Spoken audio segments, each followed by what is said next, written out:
नमस्कार,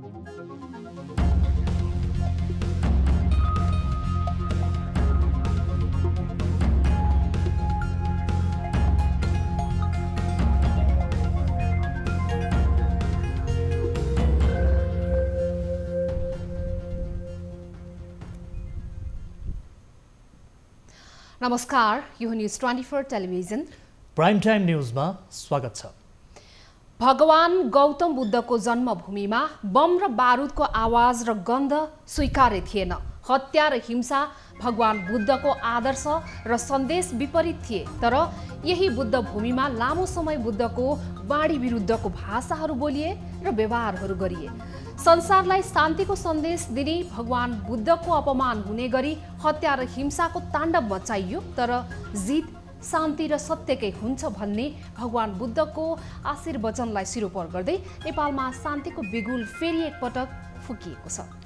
हतियार व हिंसाको बाटो त्यागेर सरकारसँग शान्तिको हात मिलाएको विप्लव समूह मूलधारको राजनीतिमा फर्किएपछि आम नेपालीले शान्तिको श्वास फेरेका छन्। एउटा भयलाग्दो आतंकको नजिक पुगिसकेका नेपालीहरूलाई यो सहमतिले सुखद सन्देश पनि दिएको छ। अब लुम्बिनीमा शान्ति सन्देश वाहक दियोहरू जलिरहनेछन्। स्वयम्भूमा शान्तिका प्रतीक परेवाहरू उडिरहनेछन्। होस् पनि यस्तै अनन्तकालसम्म जहाँ भगवान गौतम बुद्धको उपस्थितिको अनुभूति सदैव भइरहोस्। अब प्राइम टाइम न्यूजका हेडलाइन्स। बुद्ध जन्मभूमि नेपालमा स्थायी शान्ति छाउने आशा पलायो। नेपाल शान्तिको युगमा प्रवेश गरेको प्रधानमन्त्री ओलीको उद्घोष। सहमतिप्रति प्रतिबद्ध रहने विप्लवको प्रतिबद्धता। पुष्पकमल दाहाल प्रचण्ड दाहाल नेपाल समूहको संसदीय दलको नेतामा चयन। 114 सांसद आफ्नो पक्षमा रहेको दावी। अविलम्ब राजीनामा दिनु उहाँको लागि पनि देशको लागि पनि सहज हुन्छ। नेकपाको गतिविधि नियाल्दै निर्णय लिने कांग्रेस संसदीय दलको निष्कर्ष। कांग्रेसको निर्णय नेकपाको गतिविधिमा भर पर्ने। संसदीय व्यवस्थाका प्रति जनतामा भरोसा र विश्वास जगाउन नेपाली कांग्रेसले उचित समयमै उचित निर्णय लियो। औद्योगिक क्षेत्रको शिलान्यास गर्न रूपन्देही पुगेका अर्थमन्त्री पौडेल र उद्योग मन्त्री भट्टमाथि स्थानीयवासीद्वारा आक्रमण। भेड तितर वितर पारेर मन्त्रीद्वय मुस्किलले उम्किए।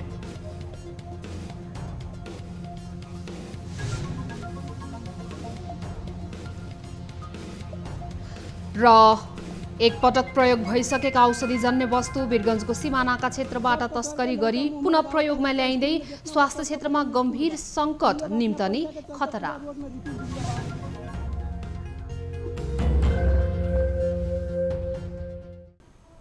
हामी निरन्तर न्यूजमा छौं।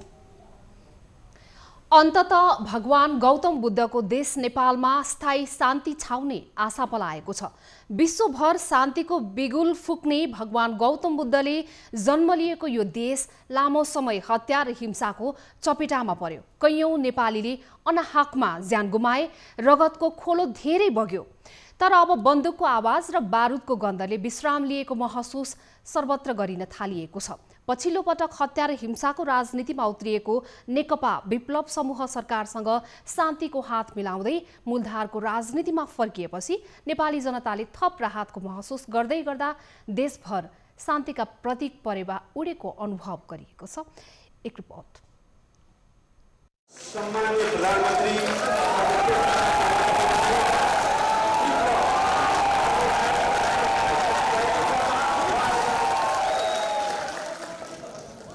सरकार र नेकपा विप्लव समूह बीच बिहिबार भएको 3 बुँदे सहमतिलाई औपचारिकता प्रदान गर्दै बिहिबार प्रधानमन्त्री केपी शर्मा ओली र नेकपा विप्लव समूहका महासचिव नेत्र विक्रम चन्दको उपस्थितिमा हस्ताक्षर गरियो। यो औपचारिक कार्यक्रमलाई दुवै नेताले सम्बोधन गर्दै नेपालमा अब स्थायी शान्ति छाउने प्रतिबद्धता व्यक्त गरे। कार्यक्रममा प्रधानमन्त्री केपी शर्मा ओलीले नेपाल शान्तिको युगमा प्रवेश गरेको उल्लेख गर्दै नेपालमा अब कुनै द्वन्द्व बाँकी नरहेको विश्वास व्यक्त गर्नुभयो। आज एउटा ऐतिहासिक काम भएको छ। अन्तिम किस्तामा नेपाल शान्तिपूर्ण युगमा प्रवेश गरेको छ।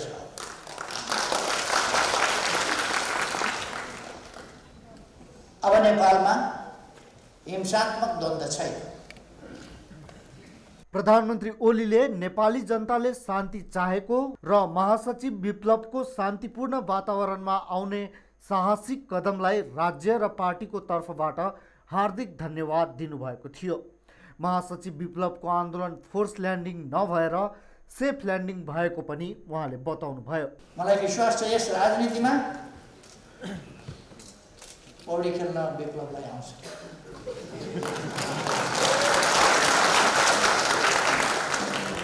उहाँ यसमा पौडी खेलेर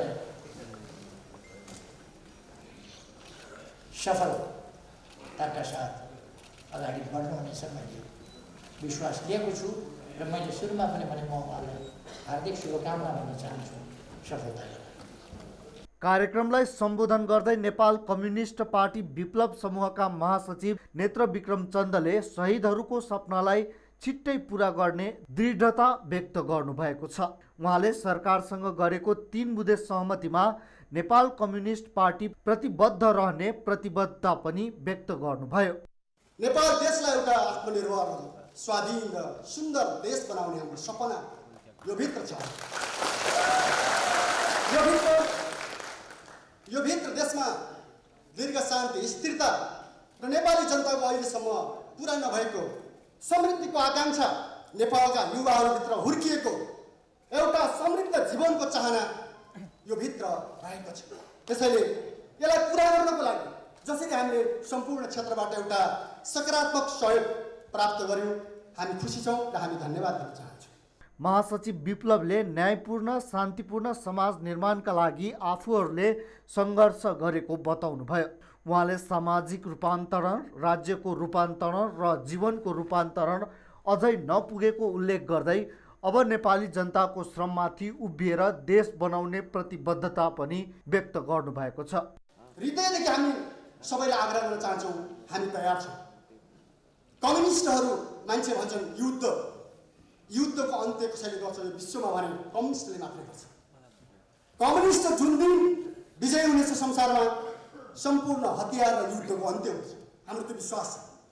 किनकि उत्पीडित र उत्पीडकहरूको अवस्था अन्त्य हुने बेला युद्धको कुनै पनि स्थान रहने छैन। सरकार र विप्लव समूह बीच भएको यो सहमतिलाई सबै राजनीतिक दलहरू मात्र नभई आम जनताले पनि स्वागत गरेका छन्। तर 3 बुँदे सहमतिमा हतियार व्यवस्थापनको विषय भने कतै नसमेटिनुलाई भने धेरैले सञ्चयपूर्ण रूपमा हेरेका छन्। न्युज 24 का लागि क्यामेरामा श्यामहरिपुरा सैनी र कान्छु डङ्गोलको साथमा टिभी जर्नलिस्ट प्रशान्त ठाकुरको रिपोर्ट। नेपाल कम्युनिस्ट पार्टी नेकपाको दाहाल नेपाल पक्षको संसदीय दलको बैठकले पार्टी अध्यक्ष पुष्पकमल दाहाललाई संसदीय दलको नेता चयन गरेको छ। सिंहदरबारमा ज्येष्ठ सदस्य झलनाथ खनालको अध्यक्षतामा बसेको उक्त समूहको बैठकले संसदीय दलको नेता परिवर्तन गर्दै दाहाललाई नेता चुनेको हो। बैठक अघि उक्त पक्षले आफ्ना सांसदहरूको हस्ताक्षर सङ्कलन गर्दै नेकपा संसदीय दलका बहुमत सदस्य आफ्नो पक्षमा रहेको दाबी समेत गरेको थियो। बैठकपछि बोल्दै नेकपाका अध्यक्ष पुष्पकमल दाहाल प्रचण्डले पार्टीले दिएको जिम्मेवारी अवसर चुनौती दुवै भएको बताउनु भएको छ। उहाँले 114 जना सांसदले हस्ताक्षर गरेर आफूलाई संसदीय दलको नेता चयन गरेपछि अब प्रधानमन्त्रीले अविलम्ब राजीनामा दिनुपर्ने बताउनुभयो। आज संसदीय दलको बहुमतले झण्डै 115 जनाको हस्ताक्षर सहितको बहुमतले चाहिँ मलाई दल नेता निर्वाचित गरिसकेपछि प्रधानमन्त्री केपी ओलीले अविलम्ब राजीनामा दिनु उहाँको लागि पनि देशको लागि पनि सहज हुन्छ। नेकपामा अध्यक्ष केपी ओली र दाहाल नेपाल दुवै पक्षले आफूलाई आधिकारिक भएको दावी गर्दै आएका छन्। प्रतिनिधि सभामा नेकपाका 173 सांसद रहेका छन्। संसदीय दलले विप्लव नेतृत्वको नेपाल कम्युनिस्ट पार्टीको शान्तिपूर्ण बाटोमा आउने कदमलाई स्वागत समेत गरेको पार्टीका प्रवक्ता नारायण काजी श्रेष्ठले जानकारी दिनुभयो। नेपाली कांग्रेसका प्रमुख सचेतक बालकृष्ण खाँडले नेकपाका गतिविधि नियाल्दै कांग्रेसले निर्णय गर्ने बताउनु भएको छ। शुक्रबार नेपाली कांग्रेस संसदीय दलको बैठकपछि प्रतिक्रिया दिँदै कांग्रेसको निर्णय नेकपाको गतिविधिमा भर पर्ने बताउनु भएको हो। उहाँले मुलुकको अगाडि देखा परेका समस्या समाधान गर्न नेपाली कांग्रेस तयार रहेको बताउँदै अविश्वासको प्रस्तावबारे उचित समयमा निर्णय गर्ने जानकारी दिनुभयो। संसदलाई चाहिँ नियमित रूपमा सञ्चालन गर्न मुलुकको अगाडि देखा परेका राष्ट्रिय समस्याहरूलाई, राजनीतिक समस्याहरूलाई विकास दिन र संविधानलाई चाहिँ त्यसलाई बलियो बनाउन, संसदीय अभ्यासलाई चाहिँ शुद्धि गर्न, संसदीय अभ्यासका प्रति र संसदीय व्यवस्थाका प्रति जनतामा भरोसा र विश्वास जगाउन नेपाली कांग्रेसले उचित समयमै उचित निर्णय गर्छ।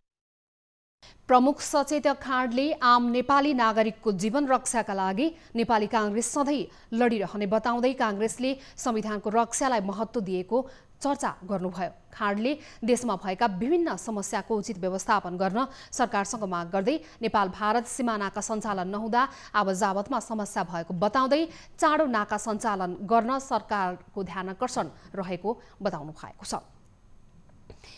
संसद विघटनको सिफारिसपछि ओली नेतृत्वको सरकार र त्यसका मन्त्रीहरूको एउटा बडो गजबको राजनीति चलिरहेको छ, शिलान्यासी राजनीति। प्रधानमन्त्री केपी ओलीदेखि अर्थमन्त्री विष्णु पौडेल हुँदै प्रदेशसम्मका मन्त्री र राज्य मन्त्रीहरू सडक, पुल, औद्योगिक क्षेत्रदेखि वर्षौं अघि बनेका कामहरूको उद्घाटनमा मन्त्रीको दौडधुप देखिन्छ। दृश्य यस्तो छ कि शिलान्यास, उद्घाटन र शुभारम्भहरूमा रेकर्ड नै कायम गर्न थालेका छन्। तर यस्तै एक कार्यक्रममा सहभागी हुन पुगेका अर्थमन्त्री विष्णु पौडेल र उद्योग वाणिज्य तथा आपूर्ति मन्त्री लेखराज भट्टमाथि रूपन्देहीमा आक्रमणको प्रयास भएको छ। एक रिपोर्ट। यो दृश्य नेपाल सरकारका अर्थमन्त्री विष्णु पौडेलको चुनाव क्षेत्र बटवल 17 स्थित मोतीपुर औद्योगिक क्षेत्रको हो।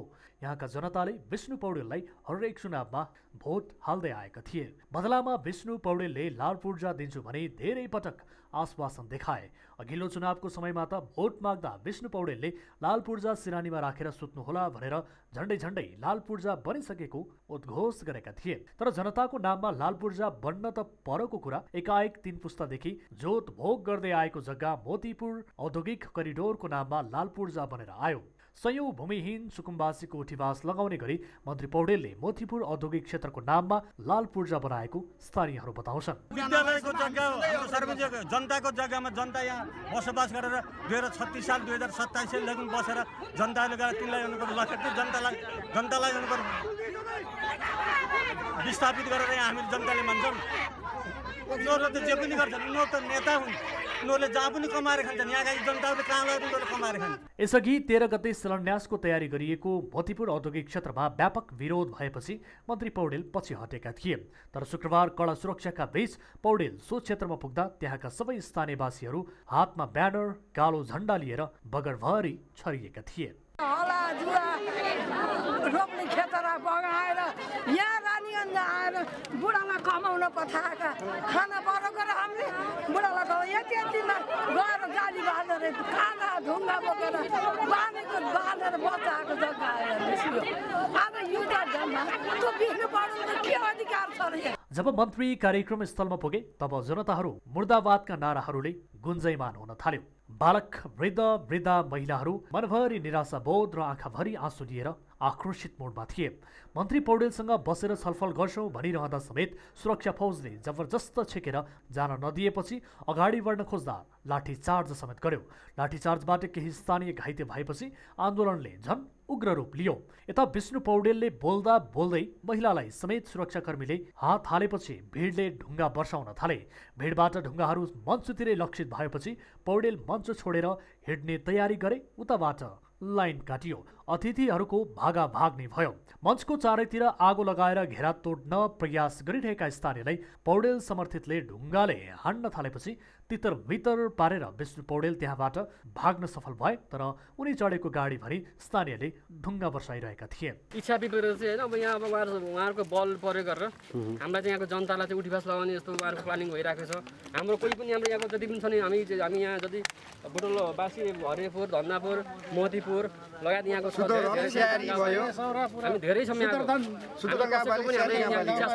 नेपाल सरकार औद्योगिक क्षेत्र व्यवस्थापन अन्तर्गत बुटवलको सियारी, शुद्धोधन, तिलोत्तमा र बुटवल नगर गरी 4वटा स्थानीय तहलाई समेटेर 946 बिघा जमिनलाई औद्योगिक करिडोरको रूपमा मोतीपुर क्षेत्रलाई दिने गरी 2072 चैत 1 गते तत्कालीन मन्त्री परिषदले निर्णय गरेको थियो। आयोजनाका लागि विस्तृत अध्ययन प्रतिवेदन र वातावरणीय परीक्षण प्रतिवेदन समेत विवादका बीच तयार गरिएको थियो। आयोजनालाई 4 सेक्टरमा विभाजन गरी कार्यक्रम गर्ने तयारी गरिएको थियो, तर स्थानीयहरूको अवरोधका कारण सजिलै यो आयोजनाले मूर्तता पाउने भने देखिँदैन। आफूलाई समन्वयकारी नेताको संज्ञा दिने नेता विष्णु पौडेल र उद्योग वाणिज्य तथा आपूर्ति मन्त्री लेखराज भट्टले संयुक्त रूपमा सुरुवात गर्न लागेको सो क्षेत्रमा शिलान्यास भने सफल हुन सकेन। न्युज 24 टेलिभिजनका लागि रूपन्देहीबाट टिभी जर्नलिस्ट शिवन डुम्रेको रिपोर्ट। हामी निरन्तर न्युजमा छौँ। नेपाल कम्युनिस्ट पार्टी नेकपा दाहाल नेपाल समूहका नेता योगेश कुमार भट्टराईले पार्टी एकताको सम्भावना अझै पनि जीवितै रहेको बताउनु भएको छ। प्रेस संगठन नेपाल ताप्लेजुङद्वारा शुक्रबार फुङलिङमा आयोजित कार्यक्रमलाई सम्बोधन गर्दै भट्टराईले नेकपा विभाजन र एकताको लडाईँमा रहे पनि पार्टीको एकताका लागि प्रधानमन्त्री केपी शर्मा ओली प्रधानमन्त्री पद र प्रचण्ड नेपालले सत्ताप्रतिको लोभ त्यागे एकताको सम्भावना बलियो भएर जाने बताउनुभयो। एकताका लागि पहिलो चरणमा प्रधानमन्त्री केपी शर्मा ओलीले प्रधानमन्त्री पद त्याग्नुपर्ने, त्यसपछि पुष्पकमल दाहाल प्रचण्ड र माधव नेपालले प्रधानमन्त्री पदमा नजाने घोषणा गर्नुपर्ने उहाँको भनाइ छ। पहिलो स्टेप प्रधानमन्त्रीको राजीनामा हो, दोस्रो स्टेप केपी प्रचण्ड र माधव नेपालले प्रधानमन्त्री पदमा आफू नजाने कुराको घोषणा, त्यसपछि पार्टीका प्रतिनिधि सभाका कुनै पनि सदस्यलाई प्रधानमन्त्री बनाउने शर्तमा यो पार्टी एक ठाउँमा आउन सक्छ। नेता भट्टराईले प्रधानमन्त्री केपी शर्मा ओलीलाई इतिहासमा कठोर निर्णय लिएर मुलुकका लागि प्रिय बन्न आग्रह गर्नुभयो। अस्पतालको बेडमा छटपटिरहेको नेकपालाई कुशल चिकित्सकको साथ लिएर उपचार गर्न सके चाँडै एकता हुन सक्ने र आगामी निर्वाचनमा पराजितको अवस्थाबाट नेकपा टाढै रहने पनि उहाँको भनाइ थियो। ताप्लेजुङबाट निर्वाचित प्रतिनिधि सभा सदस्य भट्टराई गत फागुन 18 गते दोभान बजारमा भएको आगलागी क्षेत्रको निरीक्षण तथा राहत वितरणका लागि गृह जिल्ला पुग्नु भएको थियो। राष्ट्रिय प्रजातन्त्र पार्टीका अध्यक्ष कमल थापाले सर्वोच्च अदालतले संसद पुनर्स्थापना गरेपछि सांसद खरिद बिक्रीको खेल सुरु भएको बताउनु भएको छ। उहाँले सांसद खरिद बिक्री गरेर अपवित्र गठबन्धनको सरकार बनाउनु भन्दा ताजा जनादेश नै उत्तम विकल्प भएको बताउनुभयो। पार्टी जिल्ला कमिटी रूपन्देहीले शुक्रबार भैरहवामा आयोजना गरेको पत्रकार सम्मेलनमा पूर्व उपप्रधानमन्त्री समेत रहनुभएका थापाले सर्वोच्चको फैसलापछि सांसद किनबेच गरेर अपवित्र गठबन्धन गर्ने वा संविधानको धारा 76(7) अनुसार सरकार बन्न नसकेको अवस्था चुनावमा जाने 2 विकल्प मात्रै रहेको बताउनुभयो। उहाँले अपवित्र गठबन्धनले प्रजातन्त्रलाई कमजोर बनाउने हुँदा यस्ता गतिविधिबाट मुक्त हुनुपर्ने बताउनुभयो। सांसदहरू किनबेच गर्ने, अपवित्र गठबन्धन गर्ने र अस्थिरता र अराजकताको नयाँ श्रृङ्खला सुरु गर्ने अभ्यास हुन लागेको आभास हुन्छ। यसले प्रजातान्त्रिक पद्धतिलाई कमजोर बनाउँदछ। प्रजातन्त्र र राजनीतिप्रति नै जनताको वितृष्णा बढेर जान्छ। अहिलेको निर्णायक शक्ति भनेकै नेपाली कांग्रेस भएकाले गठबन्धन गरेर कांग्रेस सरकारमा जाने नजाने वा चुनावतर्फ जाने भन्ने उसको कोटमा बलियो भएको थापाले बताउनुभयो। जनताले कांग्रेसलाई अहिले नै सरकारमा जाऊ भनेर मत नदिएकाले सरकारमा नजान समेत उहाँले सुझाव दिनुभयो। अपवित्र गठबन्धन बनाएर सरकार चलाऊ भनेर जनताको म्यान्डेट छैन। स्वयं नेपाली कांग्रेसलाई पनि गत निर्वाचनमा जनताले सरकारमा जाने, सरकारमा नेतृत्व गर्ने म्यान्डेट दिएको छैन। अब त्यो म्यान्डेट विपरीत अपवित्र गठबन्धन गरेर सांसद किनबेच गरेर सरकार बनाउनु भनेको त्यो जनताको भावना विपरीत हो। अध्यक्ष थापाले आफ्नो पार्टीले संविधान बनेता नै त्यसको आलोचनात्मक समर्थन गरेको तर धर्मनिरपेक्षता, संघीयता व गणतन्त्रमा केही असहमति भएको जनाउनुभयो।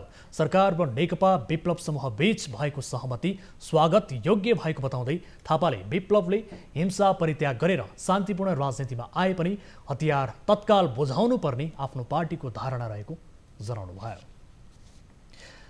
बिहिबार कञ्चनपुरको दक्षिणी सीमा क्षेत्र बेलौरी नगरपालिका 7 टेडियामा प्रहरी र भारतीय तस्कर बीच भएको भिडन्तमा एक भारतीय तस्करको घटनास्थलमै मृत्यु भएको थियो। यो घटना पश्चात शुक्रबार बेलौरीको सीमा क्षेत्रमा दुई देशका उच्च सुरक्षा पदाधिकारी बीच अनौपचारिक छलफल भएको छ। एक रिपोर्ट। छलफलमा नेपालका तर्फबाट कञ्चनपुर प्रमुख जिल्ला अधिकारी रामकुमार महतो, कञ्चनपुर प्रहरी प्रमुख उमा प्रसाद चतुर्वेदी, कञ्चनपुर सशस्त्र प्रहरी प्रमुख वीरेन्द्र एर र भारतीय पक्षबाट पीलीभीत जिल्ला प्रहरी प्रमुख जयप्रकाश, प्रहरी महानिरीक्षक अविनाश चन्द, डीएम पुलकित खरे लगायतका उच्च पदाधिकारी रहेका थिए। उक्त घटनाको सन्दर्भमा सामूहिक समीक्षा गर्दै यस्ता घटना दोहोरिन नदिन दुवै देशका तर्फबाट सीमा सुरक्षा र सतर्कता बढाउने सहमति भएको बताइएको छ। खुल्ला सिमानामा हुने गैर कानुनी कार्यको दुवै देशका सुरक्षा निकायले आफ्नो क्षेत्रबाट निगरानी गर्दै लुकीछिपी गैर कानुनी कार्य गर्ने जोसुकैलाई पनि कानुनी दायरामा ल्याउने छलफल गरिएको कञ्चनपुर प्रमुख जिल्ला अधिकारी रामकुमार महतोले बताए। एउटा चाहिँ सुरुवातकै रूपमा जोइन्ट पेट्रोलिङ गऱ्यौँ सीमा स्तम्भसम्म गएर हामीले चाहिँ सीमा 10 गजा क्षेत्रमा केही 300 मिटर जति करिब हामीले चाहिँ एउटा पेट्रोलिङ गऱ्यौँ। त्यसपछि यसलाई नियमित रूपमा जोइन्ट पेट्रोलिङलाई चाहिँ प्रभावकारी बनाउने, त्यसपछि हाम्रो चाहिँ समकक्षीहरूसँग बैठक चाहिँ बस्ने र सीमा क्षेत्रमा हुने अपराधहरूलाई दुवै देशको सुरक्षा निकायको समन्वयात्मक प्रयासमा प्रभावकारी बनाउने भन्ने विषयमा चाहिँ हाम्रो अनौपचारिक छलफल भएको छ। बिहिबार साँझ बेलौरी नगरपालिका 7 टेडिया कालोपुल नजिक भारतीय तस्कर र प्रहरीबीच अन्धाधुन्द गोली हानाहान हुँदा भारत पीलीभीत जिल्ला थाना हजारा 4 बुदान बस्ने 26 वर्षीय तस्कर गोविन्दा सिंहको घटनास्थलमै मृत्यु भएको थियो। जवाफी कारवाहीमा परि मृत्यु भएका सिंहलाई शुक्रबार आफन्तको जिम्मा लगाउँदै पोस्टमार्टमका लागि सेती अस्पताल धनगढी पठाइएको कञ्चनपुर प्रहरीले जनाएको छ।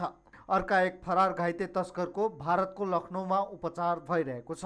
मृतक सिंहको छातीमा गोली लागेको थियो भने फरार तस्करको खुट्टा र पेटमा गोली लागेको प्रहरीले जनाएको छ। घटनास्थलबाट प्रहरीले नक्कली नोट छाप्ने मेसिन 1 थान, त्यसमा प्रयोग हुने कागज, कटर, सलाई, सेलोटेप, रुलर, पाउडर र लागु औषध खैरो हिरोन जस्तो देखिने धुलो पदार्थ समेत फेला परेको इलाका प्रहरी कार्यालय बेलौरीले जनाएको छ। भारतसँग खुल्ला सीमा जोडिएको कञ्चनपुरको दक्षिणी क्षेत्र अवैध धन्दा, चोरी, तस्करीका लागि ट्रान्जिट पोइन्ट बन्दै गएको प्रति कञ्चनपुरको दक्षिणी सीमा क्षेत्रका स्थानीय र सरोकारवाला निकायले चिन्ता व्यक्त गरेका छन्। न्युज 24 का लागि कञ्चनपुरबाट टिभी जर्नलिस्ट शीतल भट्टको रिपोर्ट। न्युजहरू अझै बाँकी छन्, अहिलेलाई ब्रेक।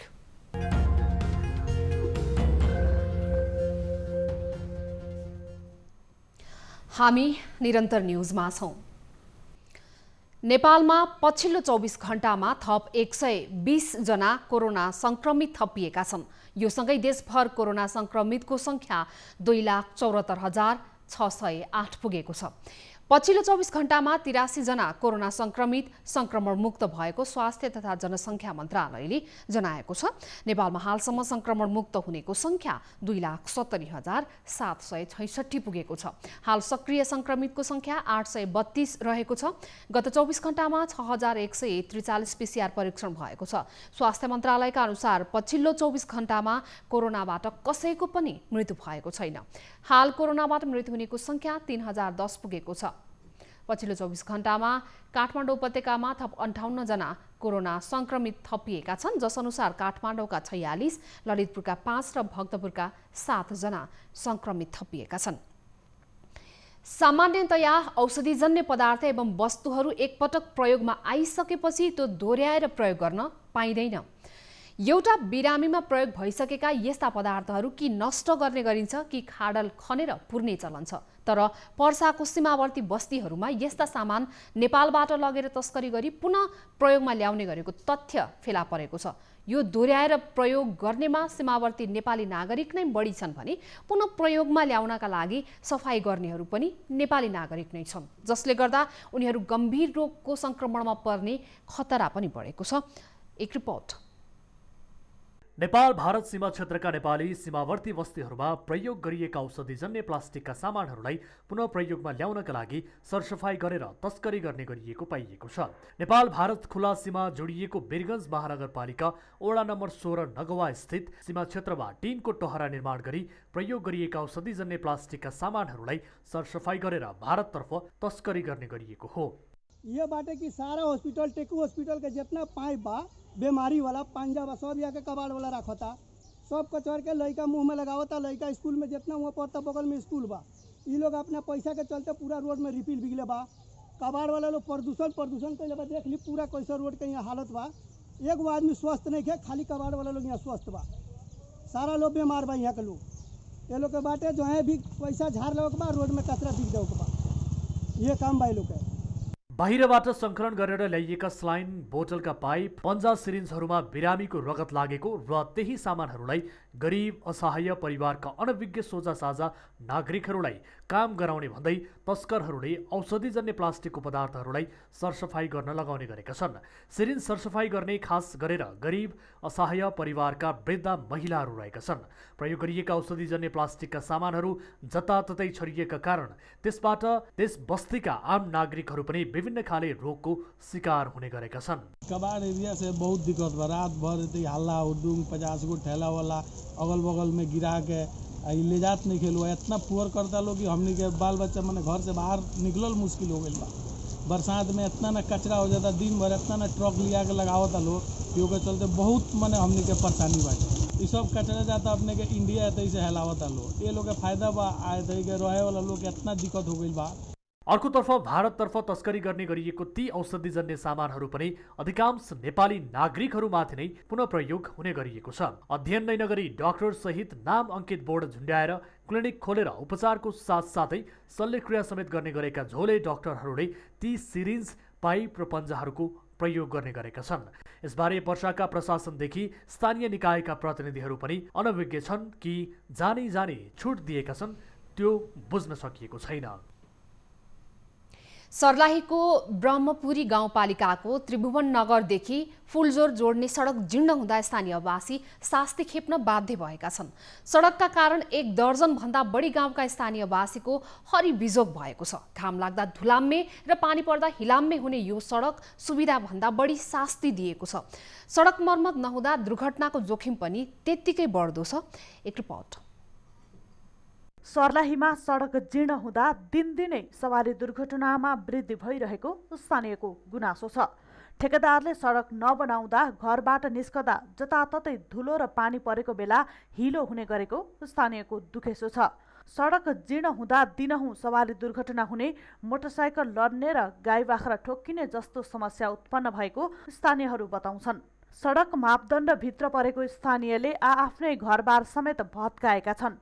नालाको समुचित व्यवस्था र सडकमा जताततै भएको धुलो र हिलोले सडक वरिपरि घर भएका स्थानीयहरूलाई झनै पीडा थपिएकाले ठेक्का सकार गरेर पनि काम नगर्ने ठेकेदारमाथि स्थानीय आक्रोशित छन्। समस्या तो यह है जाहिर सी अभी तो यहाँ सब दिन 10 गो मोटरसाइकिल गिरी छै, हल्का लगे छै, ओकरा कपड़ा मैल होइ छै, अब ओहने मुया से जाइ छै।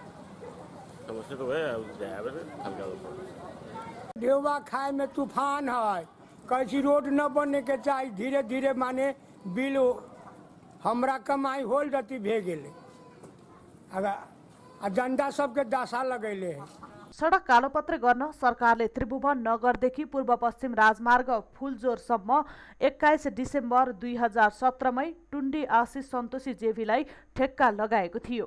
ठेक्का लागेको करिब 3 वर्षभन्दा बढी बित्न लाग्दा समेत आधा भन्दा बढी सडकमा माटो र ग्राभेल पुर्ने बाहेक कुनै काम नभएको स्थानीय बताउँछन्। 86 करोड 1,66,000 लागतमा बनिरहेको 25 किलोमिटरको यो सडक 2020 जुन महिनासम्म सम्पन्न गरिसक्नुपर्ने थियो, तर हालसम्म काम सम्पन्न भने भएको छैन। विभिन्न बहाना देखाएर आगामी असारसम्म सडक कालोपत्रे गर्न म्याद थपिए पनि अझ समयमा सडक कालोपत्रे हुने सम्भावना देखिएको छैन। सडक कालोपत्रे गर्न ठेक्का पाएका ठेकेदार आफूहरूको सम्पर्कमा नरहेको ब्रह्मपुरी गाउँपालिकाका अध्यक्ष विनोद शाहले बताए। हामीले चाहिँ 3-4 दिनदेखि ठेकेदारलाई फोन गर्दैछौँ, अभ्यस छौँ, एकछिनमा हामी फोन गर्छौँ तर अहिलेसम्म फोन फर्काएको छैन। त्यही भएर अब बाध्य भएर हामीलाई चाहिँ जहाँ जहाँ उसको जुन मसिन छ हामी रोकेर उसलाई चाहिँ अब पहिला भेट्ने प्रयास गर्छौँ। अब पनि ठेकेदारले द्रुत गतिमा काम अगाडि नबढाए सडकमा भइरहेको काम रोकिने र ठेकेदार कम्पनीको गाडी समेत नियन्त्रणमा लिन आफूहरू बाध्य हुने अध्यक्ष शाहले चेतावनी समेत दिएका छन्। 3 महिनादेखि लगभग आउट छ, हामीहरू कन्ट्याक्ट हुन बाहिर छ। उनीहरूको नालामा जुन काम गर्ने कन्ट्याक्टमा दिएको ठेकेदारहरू छन् उनीहरूले ठेकेदारले पैसा दिइरहेको छैन। पैसा दिएपछि हामी स्पिडमा काम गर्छौँ। उनीहरूको स्पिड पहिला जुन थियो त्यो स्पिड पनि घटिसकेछ। नालाको काम पनि धेरै ढिलाइ स्लोमा भइरहेको अवस्था छ कि अहिले पनि बाटो चाहिँ भेलीमा फेरि हिलो हिलो भयो। त्यहाँ चाहिँ बाटो अब दिनु चाहिँ 25वटा मोटरसाइकल चाहिँ अब गिर्ने एकदम रेगुलर यहाँ चाहिँ बाटोको अवस्था दुर्दशा धेरै दयनीय भइसकेछ कि। सर्लाहीको ब्रह्मपुरी गाउँपालिका, चन्द्रनगर गाउँपालिका र ईश्वरपुर नगरपालिका सहित साबिकको करिब 1 दर्जनभन्दा बढी गाउँलाई पूर्व पश्चिम राजमार्ग, सदरमुकाम, मलङ्गवा र छिमेकी मुलुक भारत बिहारको सोनवर्षा नाका जोड्ने मुख्य सडक पनि यही हो। तर सडकको हाल बेहाल हुँदा यात्रुहरूले दिनरात शास्ति खेप्नु परिरहेको छ। न्युज 24 टेलिभिजनका लागि सर्लाहीबाट टिभी जर्नलिस्ट अनवर अहमदको रिपोर्ट। अब बिजनेस न्यूज।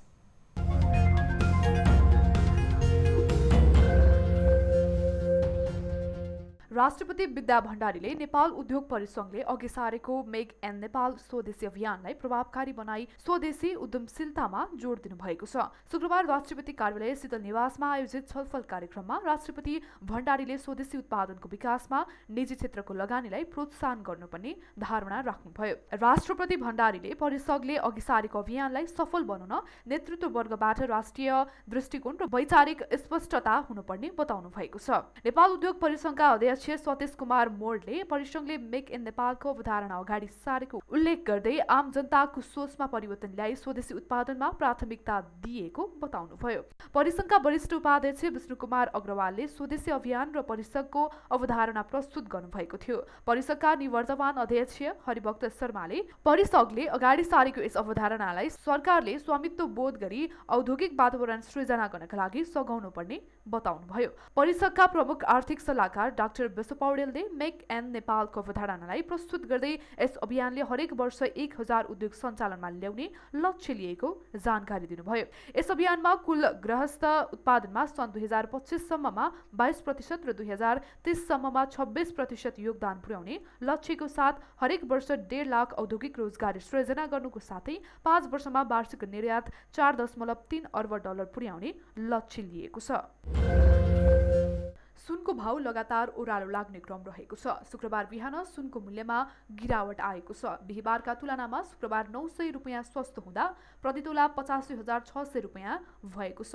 लामो समयपछि सुनको मूल्य सस्तो हुन थालेको हो। बुधबारका तुलनामा 1000 रुपैयाँ घट्दा बिहीबार कारोबार मूल्य प्रतितोला 86,500 रुपैयाँमा भएको थियो। गत मंगलबारको तुलनामा बुधबार भने तोलामा 500 रुपैयाँले बढेको थियो। 8 महिनापछि सुनको मूल्य प्रतितोला 86,000 भन्दा कम भएको हो। चाँदीमा 25 रुपैयाँको गिरावट आएको छ। शुक्रबारका लागि चाँदीको कारोबार मूल्य प्रतितोला 1250 भएको नेपाल सुनचाँदी व्यवसाय महासंघले जनाएको छ। 30 रुपैयाँ घट्दा बिहीबार प्रतितोला 1285 रुपैयाँ थियो। अन्तर्राष्ट्रिय बजारमा शुक्रबार बिहान सुन प्रति औंस 1692.79 डलर र चाँदी 25.17 डलरमा कारोबार भएको छ।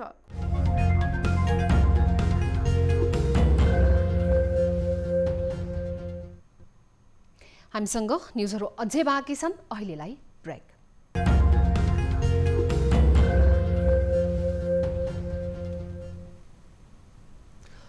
हामी निरन्तर न्युजमा छौं। अब स्पोर्ट्स न्युज।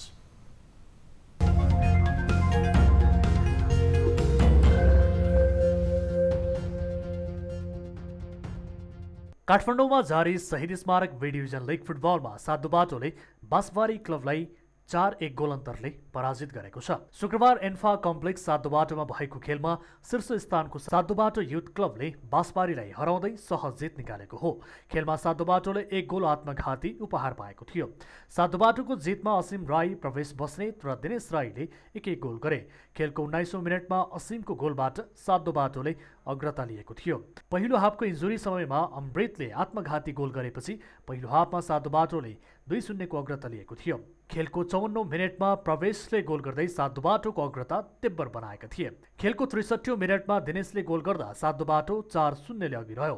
खेलको 79औं मिनेटमा बाँसबारीका निशानले 1 गोल फर्काए पनि साधुबाटोले 4-1 को सहज जित निकाल्यो। जितसँगै साधुबाटोले उपाधि होड बलियो बनाएको छ।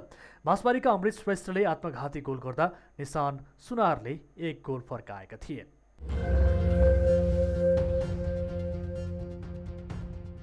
रूपन्देही सुपर लिग क्रिकेट प्रतियोगिताको शुक्रबार भएको डिभिजन ए को समूह सी को खेलमा तिरुपति क्रिकेट क्लब विजयी भएको छ।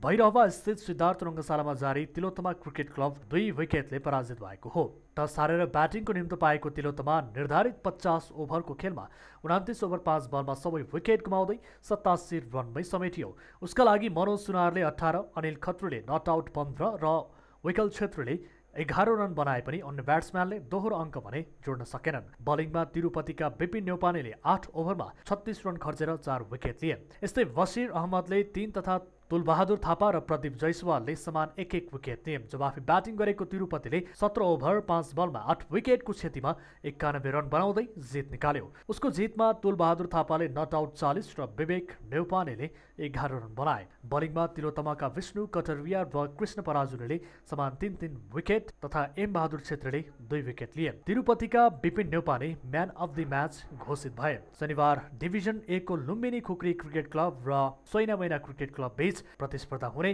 आयोजकले जनाएको छ।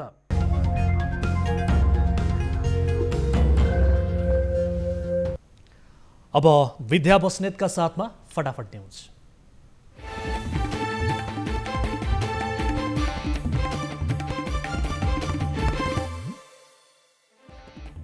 सरकार र विप्लव समूहले शान्तिको हात मिलाए। नेपाल शान्तिको युगमा प्रवेश गरेको प्रधानमन्त्री ओलीको भनाई। सहमतिप्रति प्रतिबद्ध रहने विप्लवको उद्घोष।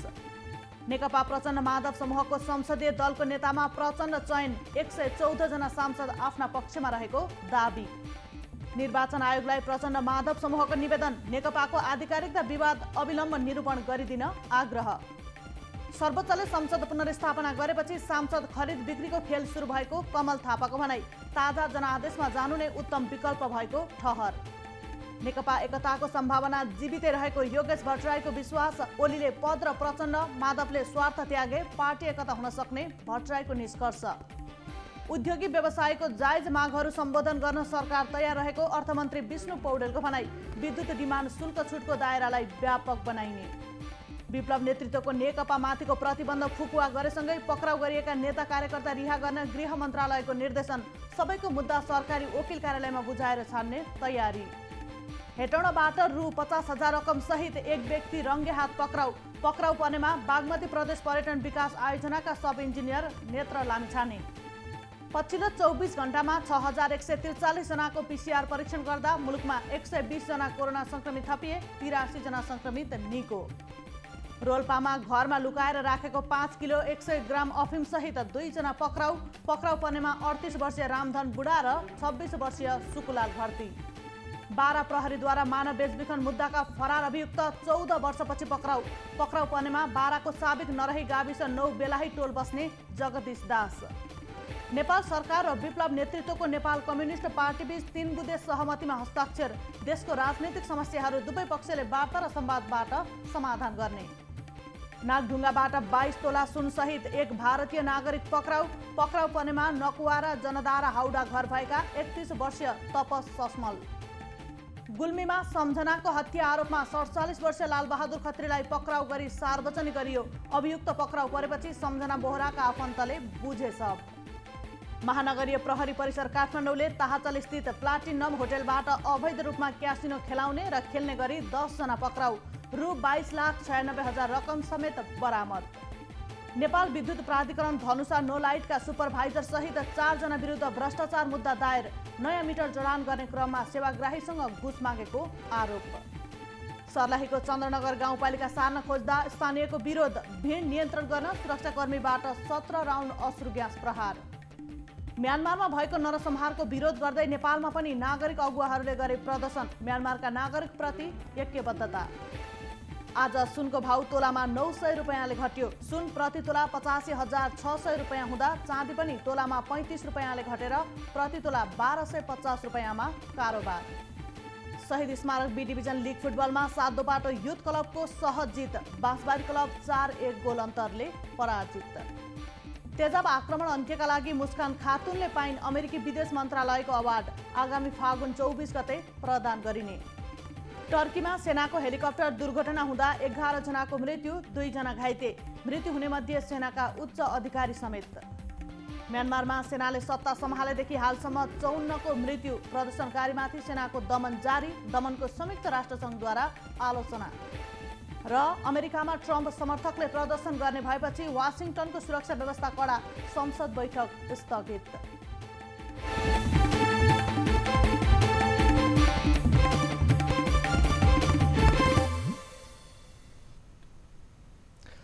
अब एउटा रोचक प्रसङ्ग। विश्वभरका अलग अलग देशमा डिभोर्सका विषयमा आआफ्नै परम्परा, नियम र कानुन छन्। तर फिलिपिन्स विश्वको एकमात्र यस्तो देश हो जहाँ डिभोर्सको कुनै व्यवस्था छैन। फिलिपिन्स क्याथोलिक देशका समूहको एक हिस्सा हो। क्याथोलिक चर्चका कारण फिलिपिन्समा डिभोर्सको कुनै प्रावधान छैन। सन् 2015 मा पोप फ्रान्सिस फिलिपिन्स गएका बेला उनले त्यहाँको धर्मगुरुसँग डिभोर्सका प्रावधान राख्न अपिल गरेका थिए। तर फिलिपिन्समा डिभोर्सी क्याथोलिक हुनु अपमानजनक मानिने भएकोले उक्त कुरा स्वीकार गरिएन। फिलिपिन्सको इसाई धर्मगुरु पोप फ्रान्सिसको अपिल मानेनन्। उनीहरू विश्वभरमा फिलिपिन्स डिभोर्स नहुने एकमात्र देश बनेकोमा गर्व गर्छन्।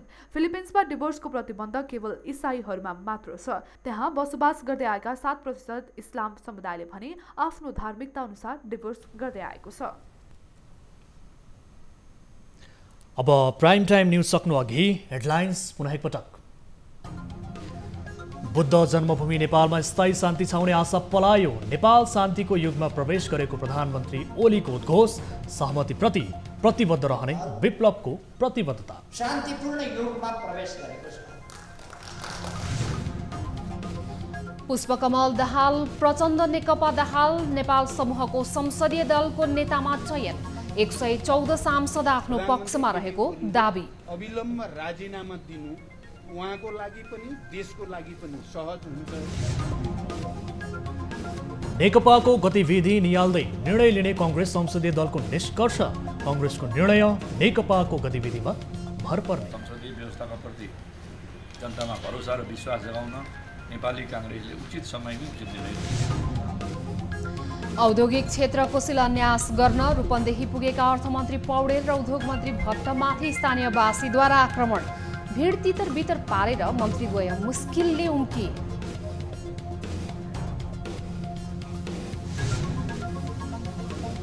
र एकपटक प्रयोग भइसकेका औषधिजन्य वस्तुहरू वीरगञ्जको सिमानाका क्षेत्रबाट तस्करी गरेर पुनः प्रयोगमा ल्याइँदै स्वास्थ्य क्षेत्रमा गम्भीर सङ्कट निम्तने खतरा।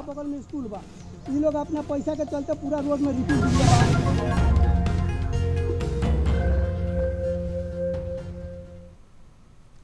प्राइम टाइम न्यूज अहिलेलाई यति नै। जाँदा जाँदै ताली र गालीका लागि हामीले सोधेको प्रश्न। प्रमुख प्रतिपक्ष नेपाली कांग्रेसको संस्थापन पक्ष सरकारमा जान हतारिनु ठिक होला? ठिक हो भन्नेले तालीमा र ठिक होइन भन्नेले गालीमा हाम्रो पात्रको एप मार्फत आफ्नो मत राख्न सक्नुहुनेछ।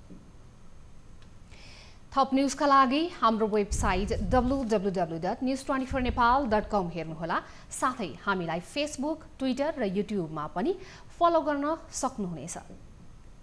यस्तै मोबाइल, भाइबर र इमेलबाट 24 हेल्प डेस्कमा कुनै समस्या र गुनासो छ भने टिपाउन सक्नुहुनेछ। हामी निरन्तर न्यूजमा छौं। नमस्ते।